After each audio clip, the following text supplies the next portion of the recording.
Dr. Pan.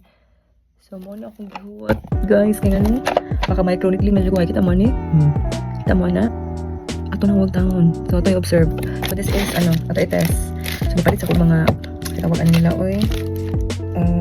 Yan siya tawag mga needle, ganito. So, na nano, so, napalit kong nano, napalit sa kuog. 24 needles. So, kung man ako gamit, ani, is i-dispose na siya, guys. And this one is 36 ka needles. So, kaning 36, 24, once a month na siya. Hindi mo buhaton, mag-microneedling kasi mo face. But kaning kaning nano is pwede siya once a week. So, ako ang target aning mga needle na 24 o 36 kaysa akong stretch mark. So, I'm using serums mga good nga effective for stretch mark. Dili siya mawagtang, but mula sa imong stretch marks and also mga acne. So, let's unbox. So, unbox no. Dugay na kayo na kung di-order dahil nasa China pa manigikan ko. Yung kahaliday na sila. So, ni-stop ang delivery o kuan. Ni-stop ang delivery pag holiday nila mga 2 weeks straight niya. Dahil may pag-place na ko dahil na-stock na siya almost a month. So, ito yung unbox. Okay. So, akong order guys, Ultima nga A10. So, ito yung unbox. Ito ang tamanay ang color. Ay, pag-isi. Ano nga eh.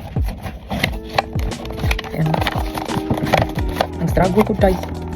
So, ang pag-unbox. Ay, tara. Ano siya dahil. So, yahang brand is Dr. Pen. Ano siya, Dr. Pen. Kuan niya siya ka na, tawag niya siya dahil mo mga recommended sa mga kuan sa taga-gawas, mga taga-US. So, mo niya siya, guys. Ready mo? So, mo niya siya. Na siya manual. Na siya guide kung saan mo paggamit. So, parang isadihan. Ano siya, free di ay na siya, free nga 12 needles. So, na siya, charger. Naasa siya, tanganan sa pen. So, mo niya siya doon. Mo niya siya. Mo niya ang color. Oh, bongga, diba? So, i-charge pa rin mo. So, na siya mga points, like 0.75, 0.5. Kakusgo niya siya dyan. But usually, the recommended is 2.0. So, mo niya siya. Nice kay color sa aesthetic. Ano gani?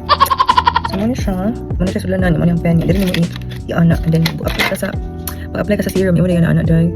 Na siya yung mga kanang pattern kung saan mo. So, ano niya siya dyan? Mo to. Taguan akong palit ani oy pila palit ani 1,000 kapin nindot ni siya oy as in nindot gini siya nga para sa kanang mga acne ganina kanang mga acne scar nimo una akong target nimo ni palit ko ani then ako PDRN ako hyaluronic so ako tong gamiton ni akong iana-ana so mo na siya guys so before ka mag microneedling is i-wash ang imong hands and then ang environment is dapat limpyo and also kanang no makeup ana so imong i-double cleanse imong face and then mag-apply din ka ng alcohol nimo and then churot at sa serum din ana o kuan sa aftercare is di ka pwede mag-makeup for 24 to 48 hours. So 24 hours okay na. Di ka pwede mag-apply o kuan sa imong face, anything. So ako ang aftercare is naman ko PDRN o hyaluronic. So wala na akong i-apply sa akong face. Wala na siya dyan.